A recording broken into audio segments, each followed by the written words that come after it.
कमला और बसंती हाथ में थैला लिए खड़ी हैं। तभी एक आलीशान गाड़ी रघुवीर सिंह जी के घर के सामने रुकती है। अरे ओ कमला, देख देख, आज तो लाल बत्ती भी है गाड़ी पर। ये रघुवीर जी के घर कोई डाका पड़ा है क्या, जो रोज पुलिस और अफसर यहाँ मंडराते हैं? अरे रघुवीर जी के घर तो आए दिन का यही हाल है।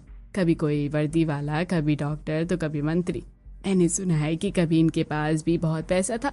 पता नहीं क्यों इन्होंने सादा जीवन जीना शुरू कर दिया। ये लोग तो दिखते बहुत साधारण हैं। रघुवीर जी रिक्शा चलाते हैं, फिर इनके घर इतने बड़े बड़े लोगों का आना जाना कैसे है? शांति, तुम अभी नई हो इसलिए नहीं जानती। इनका काम चाहे जितना छोटा हो, पर इनका नाम बहुत बड़ा है। मुझे तो दाल में कुछ काला लग रहा है, या हो सकता है पूरी दाल ही काली हो। अफसर अंदर आता है। रघुवीर जी सादे कपड़ों में बैठे हैं। बाबूजी, आपकी सलाह के बिना तो कोई काम होता ही नहीं है। आप ना हो तो सब अधूरा है।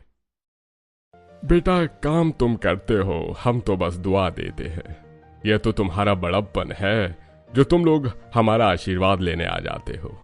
अफसर पैर छूता है। रघुवीर जी आशीर्वाद देते हैं। अफसर चला जाता है। बाहर तीनों पड़ोसने मुंह खोले देख रही हैं।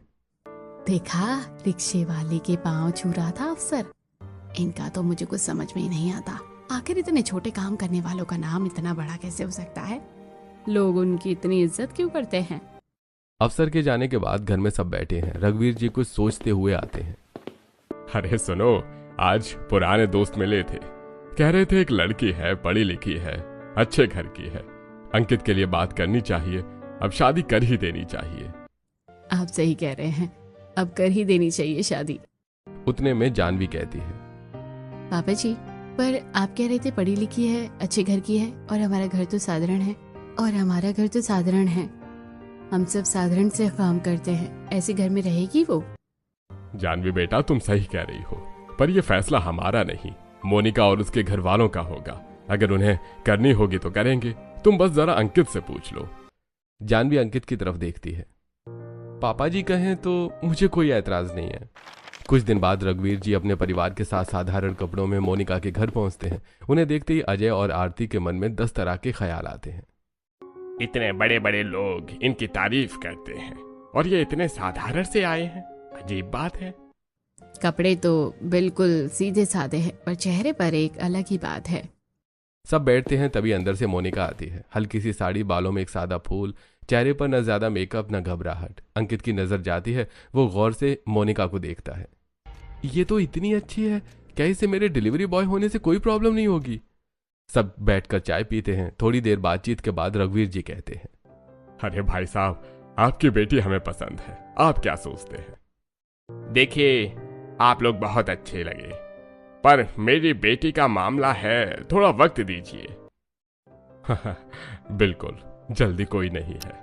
थोड़ी देर बाद रघुवीर जी अपने परिवार के साथ सबसे विदाई लेते हैं और चले आते हैं। रघुवीर जी के साथ ही उनके जाते ही अजय, आरती और मोनिका तीनों बैठ जाते हैं। देखने में तो बड़े साधारण से लगे, पर बात करने में बहुत अच्छे थे। माँ, अंकित भी ठीक लगे। अच्छा, तो पसंद आए? हाँ माँ। पहले मैं फोन करके अच्छे से पता करता हूँ, फिर बात करेंगे। अजय अंदर जाते हैं और अपने पुराने दोस्त एक बड़े अफसर को फोन लगाते हैं। हाँ यार, कैसे हो? सब ठीक है? बढ़िया हूँ यार, बोलो कैसे याद किया? यार एक बात पूछनी थी। रघुवीर जी हैं, उनके छोटे बेटे का रिश्ता आया है मोनिका के लिए। तुम जानते हो उन्हें? अजय, अरे रघुवीर जी के घर से रिश्ता आया है? अरे तो दोबारा सोचना मत यार, बस हाँ कर दो। लेकिन देखने में तो वो काफी साधारण लोग लग रहे थे। अरे भाई सुनो, उनका समाज में बड़ा नाम है, बड़े बड़े लोगों के साथ उठना बैठना है उनका, और इंसान इतने साफ दिल के हैं कि पूछो मत। तुम्हारी बेटी बहुत खुश रहेगी। अजय चुपचाप सुनते हैं। यार मैं खुद उनसे मिल चुका हूँ, बहुत ही अच्छे हैं। देखने में शायद साधारण लगे, लेकिन उनके पास कमी नहीं है किसी चीज की। उन्हीं की बदौलत मैं आज इस पोजीशन में हूँ। लोगों की मदद करने में वो और उनका परिवार हमेशा आगे रहता है। फोन रखते हैं। अजय के चेहरे पर एक सुकून आ जाता है। वो बाहर आते हैं। हाँ कर दो, मुझे पता चला बहुत अच्छे लोग हैं। आरती मुस्कुराती है। मोनिका नजरें नीची करके मुस्कुरा देती है। रिश्ता तय हो जाता है। कुछ दिन बाद मोनिका अपनी दोस्त शिवानी से मिलती है। मोनिका, मेरे पापा बता रहे थे जहाँ तेरी सगाई हुई है वो बहुत अच्छे लोग हैं। बड़े बड़े लोगों के साथ उठना बैठना है उनका। कितनों की मदद करते हैं यार, बहुत अमीर होंगे।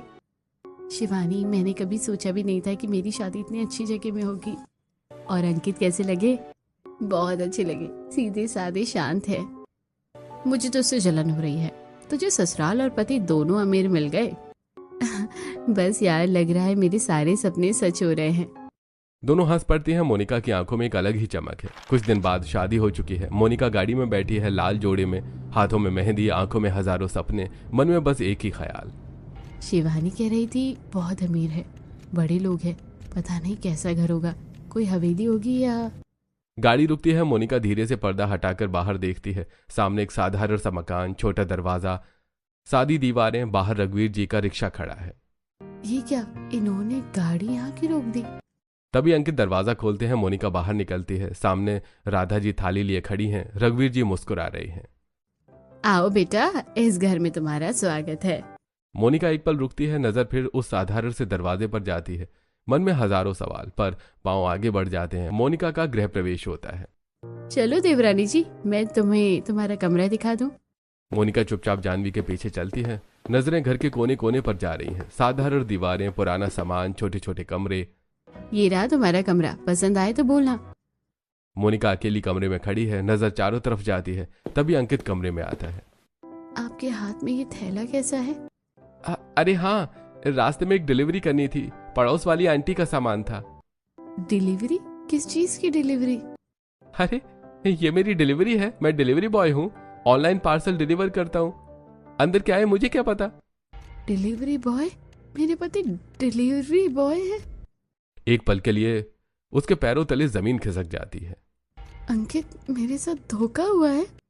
धोखा? क्या मतलब? मैं क्या सोचकर आई थी और ये क्या निकला?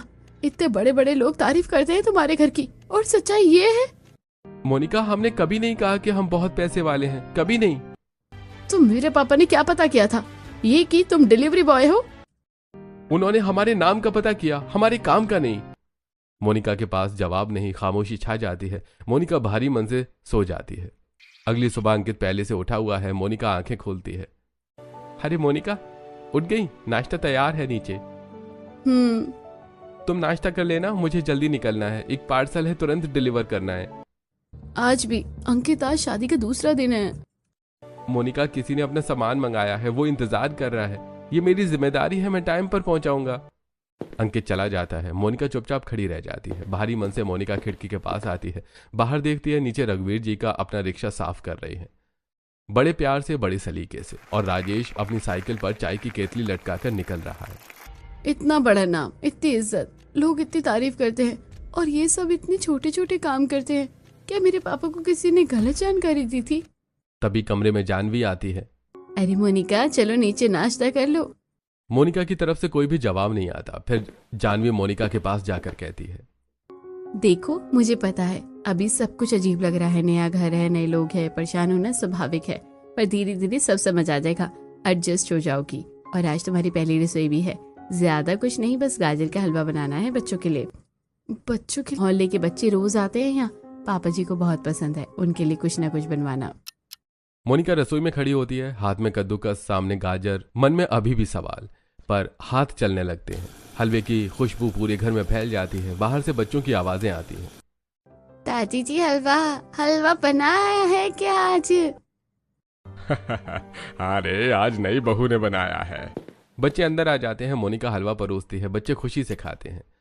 आज तो हलवा बहुत अच्छा बनाया दादाजी। रघुवीर जी मुस्कुराते हैं। मोनिका अपने ससुराल में कुछ ही पल के लिए, पर पहली बार मुस्कुराई थी। बच्चे हलवा खाकर चले जाते हैं। रघुवीर जी मुस्कुराते हुए रिक्शा उठाते हैं। जाते हुए मोनिका से कहते हैं, बेटा हलवा बहुत अच्छा बना था। मोनिका देखती रहती है। रघुवीर जी रिक्शा लेकर गली में मुड़ जाते हैं। घर में बस राधा जी, जानवी और मोनिका। रसोई में राधा जी और जानकी टिफिन तैयार कर रही हैं। जानवी एक तरफ पापड़ बेल रही है, दूसरी तरफ अचार की भी तैयारी चल रही है। मोनिका, मैं पापड़ बेल रही हूँ, तुम जरा वो अचार की बरनी उठाकर यहाँ रख दो। अभी नहीं, जानवी अपनी सास से कहती है। माँ जी छोड़ो, थोड़े दिन में एडजस्ट हो जाएगी। मोनिका गुस्से से अपने कमरे में चली जाती है। दरवाजा बंद करती है और फोन उठाती है। पापा, ये घर कैसा है? ये लोग क्या करते हैं? रिक्शा, साइकिल, पार्सल डिलीवरी, कोई पापड़ बना रहा है तो कोई बच्चों के टिफिन बना रहा है। बेटा मैंने अच्छे से पता किया था, बहुत अच्छे लोग हैं, तुम एडजस्ट करो, सब ठीक हो जाएगा। एडजस्ट? सब यही कहते हैं, मुझे किसी से बात नहीं करनी है। फोन कट जाता है। थोड़ी देर बाद शिवानी को फोन करती है। शिवानी, मेरे पति डिलीवरी बॉय है, ससुर रिक्शा चलाते हैं, जेठ साइकिल पर जाते हैं, मैं टिफिन बनाती हूँ, जेठानी अचार और पापड़। क्या? अरे वाह, तू तो कह रही थी हवेली होगी, और निकला क्या? शिवानी, लेकिन इतने छोटे काम के बाद भी उनका नाम बहुत बड़ा है। अरे यार, नाम बड़ा होने से क्या होता है? तू तो किसी राजा की रानी बनना चाहती थी और बन गई डिलीवरी बॉय की पत्नी। मोनिका फोन रख देती है, तकिए में मुंह छुपा के रोने लगती है। इसी तरह दिन ढलता है। रात को खाना खाते समय सब साथ बैठे हैं। मोनिका चुप है। अरे आज हलवा बहुत अच्छा था बेटा। थैंक यू पापा जी। खाना खत्म होता है। सब अपने अपने कमरे में चले जाते हैं। अगली सुबह रसोई में राधा जी और जानवी पापड़ बेल रही हैं। माँ जी, आज पापड़ सुखाने हैं और अचार भी भेजना है शांति आंटी को। अरे हाँ, उन्होंने मांगा था। तभी दरवाजे पर दस्तक होती है। मोनिका बेटा, देखना, शायद शांति आई है, वो अचार का मर्तबान मांग रही थी, दे देना। मोनिका अचार का मर्तबान लेकर दरवाजे पर जाती है। शांति अकेले खड़ी है। अरे बहू, अकेली हो? अच्छा हुआ, एक बात कहनी थी। जी आंटी। बेटा, तुम बहुत पढ़ी लिखी हो, समझदार हो। बेटा, तुम पढ़ी लिखी हो, समझदार हो, पर ये घर देखो, सुबह से पापड़ अचार टिफिन, यही काम है इनका। इतनी अच्छी लड़की है, और ये घर, फिर वही बात। तुम्हारे माँ बाप ने कहाँ फंसा दिया बेटा? इतने बड़े नाम के पीछे यही निकला, पापड़ और अचार। मोनिका चुपचाप शांति जी की सारी बातें सुन रही थी। आंटी, ये लीजिए। मोनिका दरवाजा बंद करती है, अंदर आती है। राधा जी और जानवी अपने काम में लगी हैं, बेफिक्र, खुश। पहले शिवानी, फिर शांति जी की बातों से मोहिनी का गुस्सा और बढ़ जाता है। पूरा दिन गुस्से में बीत जाता है। रात के समय मोनिका कमरे में अकेली बैठी थी, तभी कमरे में अंकित आता है। अंकित, मुझे समझ नहीं आता, बस नाम नाम नाम, हर तरफ से यही सुन रही हूँ, पर दिखता क्या है? पापड़ अचार, रिक्शा, डिलीवरी। मेरा दम घुट रहा है यहाँ। मोनिका, मत समझाओ मुझे, मैं पढ़ी लिखी हूँ, मैंने कुछ सोचा था अपनी जिंदगी के बारे में, और ये घर। ठीक है, कल मेरे साथ चलो। कहाँ? कल मैं दिखाऊंगा क्यों पापा जी का नाम है, खुद देख लेना। अगली सुबह अंकित मोनिका को साथ लेकर निकलता है। रास्ते में तेज धूप। मोनिका और अंकित एक तरफ खड़े हैं। दूर से रघुवीर जी रिक्शा चलाते हुए आ रहे हैं। तभी रघुवीर जी की नजर सड़क किनारे पड़ती है। एक गर्भवती महिला अकेली पैदल चली जा रही है, धूप में, हाथ में थैला। रघुवीर जी उस महिला के पास जाते हैं। बेटा, इस धूप में पैदल कहाँ जाना है? बस पास में ही है। बैठो, मैं छोड़ देता हूँ। नहीं नहीं, पैसे नहीं है मेरे पास। अरे पैसे नहीं लूंगा बेटा, बस बैठो। रघुवीर जी वहीं एक फल वाले से फल खरीदते हैं और उस महिला को दे देते हैं। ये लो बेटा, मेरी तरफ से आशीर्वाद समझना और अपना ख्याल रखना। मोनिका दूर से ये सब देख रही है। एक पल के लिए आंखें रुक जाती हैं। ये रोज होता है। अब चलो मैं तुम्हें राजेश भैया की दुकान भी दिखा लाऊं। थोड़ी दूर आगे राजेश की चाय की दुकान। काफी ग्राहक बैठे हैं। राजेश चाय बना रहा है, सामान दे रहा है। तभी राजेश की नजर दुकान के बाहर जाती है। एक छोटा बच्चा दूर खड़ा है, दुकान को देख रहा है। उसे देखकर यह समझ आ रहा है कि वो भूखा है। राजेश सब काम छोड़कर बाहर निकलता है, बच्चे के पास जाता है। चलो अंदर। भैया, मेरे पास पैसे नहीं है। मुझे पैसे चाहिए भी नहीं, चलो। बच्चे को अंदर बिठाता है, चाय देता है, साथ में नाश्ता रखता है। आराम से खाओ, जल्दी मत करो। बच्चा चुपचाप खाने लगता है। राजेश वापस अपने काम में लग जाता है। मोनिका ये सब दूर से देख रही है, आंखें भर आती हैं। पैसे कम है, पर दिल कितना बड़ा है। अंकित मोनिका के पास आता है, कुछ नहीं बोलता, बस देखता रहता है। यही है ना नाम बड़े होने की वजह? हाँ चलो, अब मैं तुम्हें घर छोड़ देता हूँ, क्योंकि मुझे भी देर हो रही है। ठीक है, चलो। तुम्हें मेरा भी काम तो नहीं देखना? नहीं, तुम्हें तो टाइम पर पार्सल पहुंचाना होता है ना, मेरी वजह से लेट हो जाओगे आप डिलीवरी बॉय। अंकित मोनिका को घर वापस छोड़कर अपने काम पर चला जाता है। अगले दिन घर के बाहर पड़ोस में कुछ मजदूर काम कर रहे हैं। तेज धूप है। राधा जी रसोई में एक्स्ट्रा टिफिन बना रही हैं। जानवी बेटा, 4 टिफिन और बना, बाहर मजदूर है, दोपहर में खाना कहाँ से लाएंगे बेचारे। जी माँ जी। जानवी और राधा जी मिलकर टिफिन तैयार करती हैं। मोनिका दरवाजे से चुपचाप देख रही है। राधा जी खुद टिफिन लेकर बाहर आती हैं। मजदूर हाथ जोड़ते हैं। माँ जी, ऊपर वाला आपका भला करे। अरे ये तो हर इंसान का फर्ज होता है कि दूसरे इंसान की मदद करे। मोनिका दरवाजे से ये सब देख रही हैं। ये रोज करती है, बिना किसी से कहे, बिना कुछ मांगे। मोनिका उस रात सोचते सोचते सो जाती है। अगले दिन शाम को दरवाजे पर एक बुजुर्ग औरत आती है, हाथ में खाली थैला। बहन, थोड़ा पापड़ मिलेगा, घर में मेहमान आए हैं अचानक। राधा जी बिना एक पल रुके पापड़ का पूरा बंडल और जानवी अचार की बरनी उठा लेती है। लो बहन, और ये अचार भी ले लो। अरे इतना, मेहमान आए हैं तो अच्छे से खिलाओ। बुजुर्ग औरत दुआएं देते हुए चली जाती है। मोनिका रसोई के दरवाजे से यह सब देख रही है। कल मजदूरों को खाना, आज इन्हें पापड़ अचार। ये लोग कभी कुछ नहीं कहते। मोनिका उस रात फिर सोचते सोचते सो जाती है। अगली सुबह रघुवीर जी रिक्शा लेकर निकलने वाले हैं, तभी एक आदमी भागता हुआ आता है। अरे रघुवीर भैया, अरे बच्चे की तबीयत खराब है, दवाई के पैसे नहीं है। रघुवीर जी बिना एक पल सोचे जेब से पैसे निकाल देते हैं। ये लो पैसे, और टाइम पर बच्चे को अस्पताल लेकर जाओ। हाँ भैया, लौटा दूंगा आपको। अरे कोई जरूरत नहीं है, बच्चा ठीक हो जाए बस। मोनिका खिड़की से यह सब देख रही है। खुद रिक्शा चलाते पर दूसरों के लिए जेब खाली कर देते हैं। उस रात मोनिका कमरे में बैठी है। अंकित आता है। अंकित, ये सब रोज होता है? हाँ। तो फिर पैसे कैसे बचते हैं तुम लोगों के? बचाने के लिए नहीं कमाते हम। मोनिका कुछ नहीं बोलती। अब धीरे धीरे मोनिका का गुस्सा कम होता जा रहा था और वो घर के सभी सदस्यों के साथ थोड़ा सा घुल मिल रही थी। अगली सुबह मोनिका सब्जी लेने निकलती है। बाजार में कमला और बसंती मिलती हैं। अरे तुम रघुवीर जी की छोटी बहू हो ना? जी, मैं उनकी छोटी बहू मोनिका हूँ। बेटा, बहुत अच्छे घर में आई हो। तुम्हारे ससुर जी कभी किसी को पैसे चाहिए, कभी कोई बीमार हो, खुद डॉक्टर के पास छोड़ने जाते हैं। कभी ना नहीं कहा किसी को। और घर की औरतें भी कम नहीं। पापड़ चाहिए, अचार चाहिए, सब फ्री में, कभी हिसाब नहीं लगाया। ये सब फ्री में तो पैसे आते कहाँ से हैं? इतनी मदद कैसे होती है? तभी एक और आंटी पास आती हैं।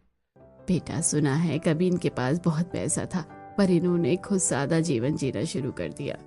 इतने में ही पीछे से एक आवाज आई और वो आंटी अपनी बात बीच में छोड़कर वहां से चली गई। मोनिका भी सब्जी ले चुकी थी और चुपचाप अपने घर की तरफ चल पड़ी। काफी दिनों के बाद फिर उसके मन में वही सवाल आ गई। सादा जीवन खुद से चुना और इतनी मदद, ये बात तो मैंने सोची ही नहीं थी। मोनिका घर के अंदर जाती है, तभी बाहर बड़ी सफेद गाड़ी रुकती है। मोनिका खिड़की से झांकती है। उसमें से एक मिनिस्टर उतरता है, सूट में, सिक्योरिटी गार्ड्स के साथ। मोहल्ले की खिड़कियां एक एक करके खुलने लगती हैं। शांति, कमला, बसंती और भी सब देख रहे हैं। मिनिस्टर सीधे रघुवीर जी के पास जाता है और झुककर उनके पैर छूते हैं। मोनिका सांस रोककर देख रही है। अरे राजू, ये क्या कर रहे हो? इतने बड़े मिनिस्टर होकर मेरे पैर छू रहे हो। बाबूजी, दुनिया के लिए मैं मिनिस्टर हो गया हूँ, पर आपके लिए तो वही छोटा राजू हूं ना, जिसे आप 15 साल पहले अस्पताल लेकर गए थे, जिसकी जान आपने बचाई थी। अरे बेटा, वो तो बस। बाबूजी, आपकी वजह से आज इस पद पर हूँ। आप न होते तो राजू कब का जा चुका होता। आप मेरे लिए पिता समान है और न जाने कितनों की मदद आपने की है। मोनिका खिड़की से ये सब देख रही है। मिनिस्टर इनके पैर क्यों छू रहा है? ये वही घर है जहाँ रिक्शा खड़ा है। मोनिका का दिमाग घूमने लगता है। एक एक चीज याद आने लगती है। मजदूरों को खाना, बुजुर्ग औरत को अचार पापड़, बच्चे की दवाई के पैसे, गिरे हुए बुजुर्ग को घर तक छोड़ा, और अब मिनिस्टर पैर छू रहा है। ये सादा जीवन, ये छोटे छोटे काम। जब खुद इतना साधारण जीवन जी रहे हैं तो लोगों की इतनी मदद कैसे कर सकते हैं? मुझे तो कुछ समझ में ही नहीं आ रहा है। मिनिस्टर चला जाता है। मोहल्ले के लोग खिड़कियों से बातें करते हैं। अरे कमला जी, काम छोटे पर नाम देखो कितना बड़ा। इतना बड़ा मिनिस्टर पैर छू रहा था, यही तो बात है। एक एक करके सब अंदर चले जाते हैं। गली खाली हो जाती है। घर के अंदर सब बैठे हैं। मोनिका रघुवीर जी के पास आती है। पापा जी, आज मुझे बताइए, आप लोग इतने छोटे छोटे काम करते हैं पर इतने बड़े बड़े लोग आपका नाम इज्जत से लेते हैं। आज मिनिस्टर आपके पैर छू रहा था, कह रहा था आपकी वजह से यहाँ पहुंचा। आप खुद इतना कम कमाते हैं, फिर इतने लोगों की मदद कैसे करते हैं? ये सब क्या है पापा जी? रघुवीर जी उठते हैं, राधा जी की तरफ देखते हैं। राधा जी बिना कुछ कहे उठते हैं और कमरे के कोने में रखी पुरानी अलमारी खोलती हैं। अलमारी में पुराने कागजात, तस्वीरें। राधा जी एक एक चीज निकालती हैं। ये देखो बेटा, ये हमारी हवेली की कागज, ये हमारी फैक्ट्री, ये हमारा पुराना घर। मोनिका हैरानी से कागज देखती है, हाथ कांप रहे हैं। ये सब आपका है? आप लोग यहाँ क्यों रहते हैं? बेटा, आज से 15 कोई साल पहले की बात है। मेरे छोटे भाई का एक्सीडेंट हुआ था। उस वक्त मेरे पास सब कुछ था, बड़ी हवेली, महंगी गाड़ी, बेशुमार पैसा। शहर के महंगे से महंगे हॉस्पिटल में इलाज करा सकता था। रघुवीर जी की आवाज भारी हो जाती है। मैंने उसे अपनी गाड़ी में लेटाकर ले जा रहा था, पर रास्ते में ट्रैफिक था। मैं सही वक्त पर हॉस्पिटल नहीं पहुंच पाया और मेरा भाई मेरे सामने चला गया। घर में सन्नाटा। राधा जी की आंखें भर आती हैं। उस वक्त मुझे एहसास हुआ करोड़ों रुपए थे मेरे पास, पर अपने भाई का एक पल नहीं खरीद पाया। सारी दौलत उस वक्त बेमानी लग रही थी। मोनिका की आंखें भर आती हैं, चुपचाप सुन रही है। उस दिन मैंने राधा से कहा, ये दिखावटी जिंदगी नहीं जीनी। लोगों को पैसे से ज्यादा सही वक्त पर मदद की जरूरत होती है। इसीलिए रिक्शा चलाना शुरू किया ताकि कोई भी जरूरतमंद सही वक्त पर सही जगह पहुंच सके। और मेरे बच्चों ने भी यही राह चुनी। उन्होंने भी मेरे इस फैसले में साथ दिया। और ये सब फैक्ट्री हवेली अभी भी है। उसका बड़ा हिस्सा रघुवीर ट्रस्ट में जाता है। चैरिटेबल हॉस्पिटल है हमारा, जहां गरीब का मुफ्त इलाज होता है। बच्चों की पढ़ाई के लिए फंडिंग होती है। मोनिका की नजर अलमारी के उन कागजों पर जाती है, हवेली, फैक्ट्री, ट्रस्ट और फिर दरवाजे के बाहर खड़े रिक्शे पर। पापा जी, वो जो राजेश हॉस्पिटल है वो भी आप लोगों का है? हाँ, और भी बहुत कुछ। और ये सारे छोटे काम हम इसलिए करते हैं ताकि हम जमीन से जुड़े रहे। हम लोगों के अंदर कभी वो अहंकार ना आए, हम लोगों की परेशानियों को समझ सके, ना कि अमीरी के भाव में सिर्फ अपनी दुनिया में लग जाए। आज समझ में आया है कि मेरे ससुराल वालों का नाम क्यों इतना बड़ा है, क्योंकि इन्होंने इंसानियत को सब कुछ के ऊपर रखा। और काम इसलिए छोटे क्योंकि ये दिखावे से कहीं ऊपर उठ चुके हैं। मोनिका रुकती है, एक पल खुद को संभालती है और फिर सबसे माफी मांगती है। पापा जी, माँ जी, मुझे अपनी सारी हरकतों पर अफसोस हो रहा है। शुरू से ही मैं आप लोगों को गलत समझती रही, हमेशा यही कहती कि मेरे साथ धोखा हुआ है। जेठानी ने मदद मांगी तो मुंह फेर लिया, इस घर को छोटा समझा, पर असल में मेरी सोच छोटी थी। मुझे माफ कर दीजिए। बेटा, जो देखा तुमने वही समझा, तुम्हारी गलती नहीं है। तुम्हारी जगह कोई भी होता तो उसे भी यही लगता। कुछ हफ्ते बाद सुबह की रसोई, मोनिका, राधा जी और जानवी तीनों मिलकर पापड़ बेल रही हैं। हंसी मजाक चल रहा है। मोनिका, तुम्हारा पापड़ मेरे से पतला है। दीदी, तभी तो मैं बेल रही हूँ, आप देख रही हैं। राधा जी खुश होकर दोनों को देखती हैं। दरवाजे की घंटी बजी। राधा जी ने दरवाजा खोला। शांति आती है। अरे मोनिका, तुम पापड़ बेल रही हो, टिफिन बना रही हो? जी आंटी, आपने कहा था फंस गई, पर मैं फंसी नहीं। मैं खुशकिस्मत हूँ। जिस घर को मैंने छोटा समझा था उसने मुझे वो सिखाया जो कोई किताब नहीं सिखा सकती थी। और कोई काम छोटा बड़ा नहीं होता है। इस समय मेरी सोच ही छोटी थी। शांति के पास कोई जवाब नहीं, चुपचाप चली जाती है। यही है मेरी बहुएं। मुझे यकीन था एक दिन सब सही हो जाएगा। कुछ दिन बाद राधा जी, जानवी और मोनिका तीनों बाजार निकलती हैं। हंसते बोलते चल रही हैं। तभी भीड़ में हलचल, लोग एक तरफ देखने लगते हैं। तीनों रुकती हैं। ये भीड़ क्यों? चलो देखते हैं। तीनों आगे बढ़ती हैं। देखती हैं रघुवीर जी रिक्शा लिए खड़े हैं। सामने एक लड़का बदतमीजी से बात कर रहा है। ए बड्डे, मुझे वहां जाना है, चल जल्दी, क्या देख रहे हैं? बेटा, ऐसे बात करते हैं? ए, मुझे मत सिखा। तू और तेरा ये टूटा रिक्शा दोनों खटारा हो गए हो। मोनिका ने देखा ये उनके पिताजी हैं। एक पल रुकी, फिर सीधे आगे बढ़ गई। तुम्हारी हिम्मत कैसे हुई इनसे ऐसे बात करने की? ए, तू कौन है बीच में बोलने वाली है? मैं उनकी बहू हूँ। और ये जो खटारा रिक्शा तुमने कहा ना, इसने कितनी जानें बचाई हैं, तुम सोच भी नहीं सकते। यह आदमी जितना कमाता है उसका आधा दूसरों पर लगा देता है। जिस अस्पताल में तुम्हारे जैसे लोग मुफ्त इलाज करवाते हैं वो इन्हीं की वजह से चलता है। भीड़ चुप है। उस बदतमीज लड़के की अकड़ भी अब धीरे धीरे कम हो रही थी। इनकी जितना काम करके दिखाओ पहले, फिर बात करना। माफी मांगो अभी इनसे। मुझे माफ कर दीजिए, मुझे आपसे इस तरह बदतमीजी से बात नहीं करनी चाहिए थी। लड़का चला जाता है। लोगों की भीड़ भी खत्म हो जाती है। रघुवीर जी मोनिका और जानवी को देखते हैं। बेटा, पापा जी चलिए घर। घर आते हैं। रघुवीर जी कुर्सी पर बैठते हैं। राधा जी पानी लाती हैं। जानवी और मोनिका पास बैठते हैं। रघुवीर जी कुछ देर चुप रहते हैं, फिर राधा जी की तरफ देखते हैं। राधा, तुम्हें याद है मैं हमेशा कहता था कि एक बेटी होती? हाँ। रघुवीर जी गौर से जानवी और मोनिका की तरफ देखते हैं। आज समझ आया, ऊपर वाले ने बेटी नहीं दी क्योंकि उसे हमें 2 बेटियां देनी थी जो खुद चलकर इस घर में आएंगी और इस घर की रोशनी बनेगी। राधा जी की आंखों से आंसू गिर जाते हैं। जानवी चुपचाप उनका हाथ थाम लेती है। रात का खाना, सब साथ बैठे हैं। रघुवीर जी की बात सुनकर पूरा घर खुश है।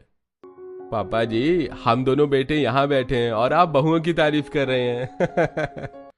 बेटा, तुम दोनों तो हमारे ही हो। ये दोनों बाहर से आकर हमारी हो गई हैं, ये बड़ी बात है। पापा जी सही कह रहे हैं। मोनिका की नजर अंकित से मिलती है। दोनों मुस्कुरा देते हैं। रात को कमरे में अंकित और मोनिका। अंकित, उस दिन जब मैंने कहा था मेरे साथ धोखा हुआ, तुम्हें बुरा लगा होगा? लगा था, पर मुझे पता था एक दिन तुम खुद समझोगी। तो पहले बता देते। बता दो तो यकीन करती। अंकित मुझे माफ कर दो, सबसे तो माफी मांग ली, पर मैंने तुम्हें बहुत हर्ट किया है। इस घर में माफी नहीं मांगते, बस आगे बढ़ते हैं। इसीलिए पुरानी सारी बातों को छोड़ो और हाँ, अपने मम्मी पापा से भी बात कर लो। कल तुम्हारे पापा का फोन आया था और कह रहे थे कि तुम मुझसे बात नहीं कर रही हो, उनसे भी फोन लगाकर बात कर लो। हाँ हाँ, मुझे उनसे भी माफी मांगनी चाहिए। पापा ने मुझे समझाया था कि एक दिन तुम्हें सब समझ आ जाएगा, लेकिन मैं उल्टा उनके ऊपर गुस्सा करने लगी। मोनिका ने अपने मम्मी पापा को फोन लगाकर उनसे माफी मांगी, फिर वहीं खिड़की से बाहर खड़े रिक्शे को देखने लगी। इस बार रिक्शे को देखकर वो खुश हो रही थी। अंकित ने आकर उसका हाथ थामा और फिर दोनों अंदर चले गए।